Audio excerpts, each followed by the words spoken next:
enjoy the show, man. Shout out to the fucking cameraman, Trill, Morris Co-op, man. Gotta talk about some more shit. We in DE. Let y'all niggas know. Yo, we in DE. Remember when I said, because if I get sent to DC, I'm sending Dice to DE, 3-piece. We in DE. Three o'clock. So when I get out, he can see me for real. That's true story right there. Like, everything I write about is my life. You know what I'm saying? I don't write stuff that's not about, you know, things that I experience, things that I go through. That's what actually made me become a writer, because your life. Before then, yeah, because before then I was just a freestyle guy. Like, I didn't really start taking rap seriously until I was 16. I first started rhyming when I was 7. Damn. You know what I'm saying? Back that far? Yeah, like I did my first tape when I was 7 years old. You know what I'm saying? My man was beatboxing and shit. Like we had a karaoke machine. You know what I'm saying? My man beatboxing. You can make a left at the light. So look, my man beatboxing and shit. I'm rhyming. I'm just freestyling. Because like I had, you know, my older peers that was on my grandmother block in Logan. They spit. They didn't want us in their groups. You know what I'm saying? We little kids. So we made our own shit, the 2-man crew. My name was Kid Ski back in the day. It's Yo-Yo. That's a motto, ain't it? Look, yo, my name was Kid Ski back in the day. She was crazy. So it was J Love and Kid Ski. And then, you know, I used to call myself Philly Phil. You know, and then after that, I went to, this back in the 80s, yo. I started hip-hop when I was a kid and shit. You know what I mean? So then, you know, when I got like 16, that's when I kind of started really, not really taking it, but I took it enough seriously where I started writing stuff. You know what I mean? Because I had met this producer, my man Kilo. He was the only nigga in the hood that had a fucking, besides my man Ruggedness, you know what I'm saying? Like, AKA, you know what I'm saying? You know what I mean? Champ. You know what I mean? Like, yo, them niggas was the only ones in my hood that had real beats. You know what I'm saying? So like Kilo had a Nakaya beat machine. Nobody had that in my neighborhood. And his beats sound like the shit you hear on the radio. You could make a right up in here. We're going to that plaza over there. We're going to Taco Bell. So boom. Kilo, you know, he's my first real producer. You know what I mean? And he was the guy that, you know, that was affiliated with my man Larry Ladd. My first experience though with entertainment, as far as, you know, looking at, you know, artists face to face in the game, like, you know, EPMD and Kwame and all them back in the day, was with my man Larry Ladd. He from Logan, you know what I'm saying? We from the same neighborhood, you know what I'm saying? He was the first guy in my neighborhood to have a record deal. So like, he used to take me to shows, you know what I'm saying? You know what I mean? And like, that inspired me, you know, to really want to get into writing. So then a year later, that's when I got with my man my man Kilo, and I started doing it, you know, a little bit more professionally, because he was making beats for Belle Biv DeVoe, you know what I mean? And you can go through the drive-thru, man. You know what I mean? It's crazy packed in there. All right, so anyway. So, you know, I started doing that with Kilo, and he had, like I said, the bomb-ass beats, and he inspired me to write.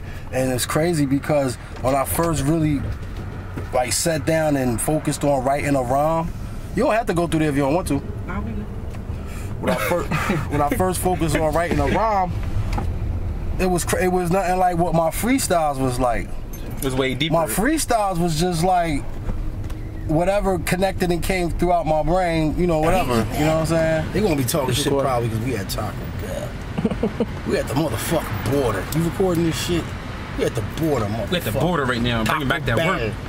You're bringing that work back from Taco Bell. Taco Bell. I got that hard in that sauce. How you want it, in between, or, you know? Pause. Put it back on Morris.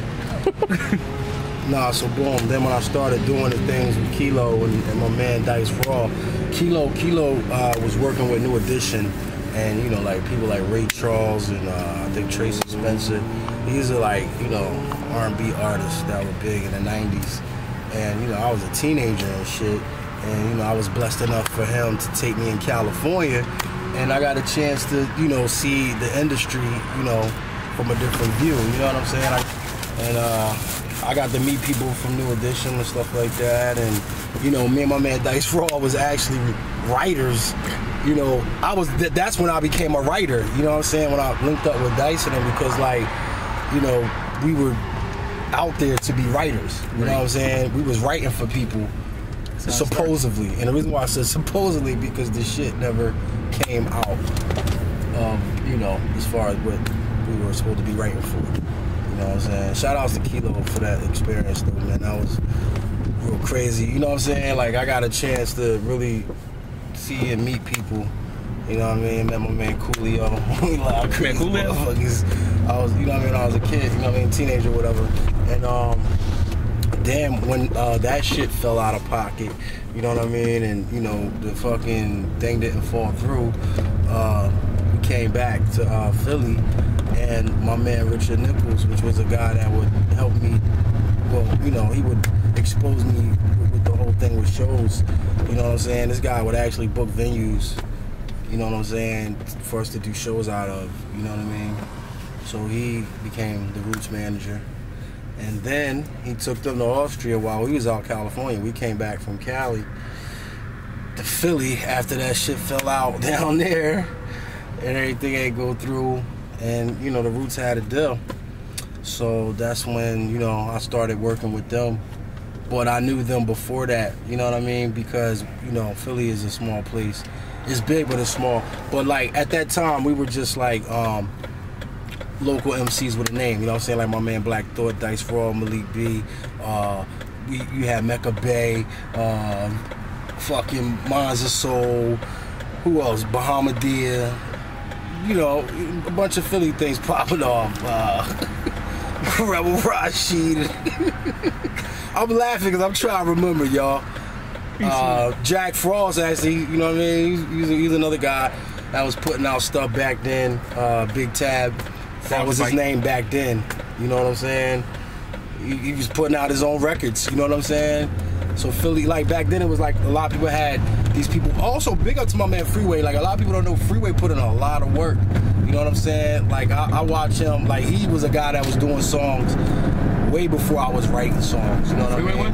Yeah, like he's been, you know, like I mean the way he came in and just killed it. You know what I'm saying? Like that right there was definitely inspiring because we all kind of came up together, but not grew up together. Like as far as like music, you know what I'm saying? Like I knew him because of my man Chaos and them. They made beats. He was from West Philly, Freeway from West, Porn. My man, you know what I mean? Porn. They all from the same area. You know what I mean? And I guess, you know, the rest is history. This is where I'm at now. And you know, I got exposed with Clones. You know what I'm saying? I was a big street record for the Roots, or big hip hop record, classic hip hop record, if you want to call it. You know what I'm saying? And yeah, man, we here, man. We made it. We're here. We ain't make it check. You know what I'm saying? As far as me, as far as I'm concerned, no, not really. I'm tired of working though. Well, see, the thing is, it's like, you know, it's a lot more work that got to be put in. But so more, it's like right now, you know, I'm dealing with, you know, reinventing.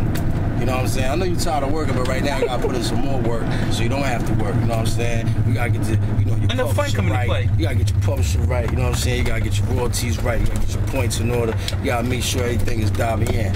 You know what I'm saying? You got to make sure everybody good. Your team. You know what I mean? My team is good. We don't need a mascot. Shout out to I hear that.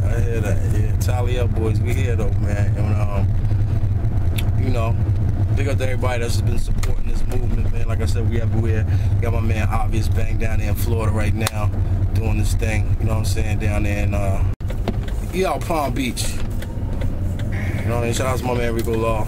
He out there too. You know what I mean? We everywhere. You know what I'm saying? We migrate. Newcastle, Riverside, Foxfire, you know how we do, baby. We here, Gemini, my man Wayne on the beats. You know what I mean? So, you know, I'm gonna go in and bust this grub, my G's. Morris Co-op, you know how we do, man. Tally up, boys. Logan Valley, we here. 1-1 loud done. LA all day. What up, Ace? Ayo, I'm I'm strictly about my business like Eric in Paris. When I'm with a bitch, oh yes, she's the baddest. Put her on a stroll, make her do magic. Energy bulldogging for the bread, I got to have it. So I move out with the 44 Magnum, 12 gauge shotgun, ready for the stabbing. AK, SK, it can get drastic. Heavy with the dirt, with your body in the casket. Get money, take money, that be the end.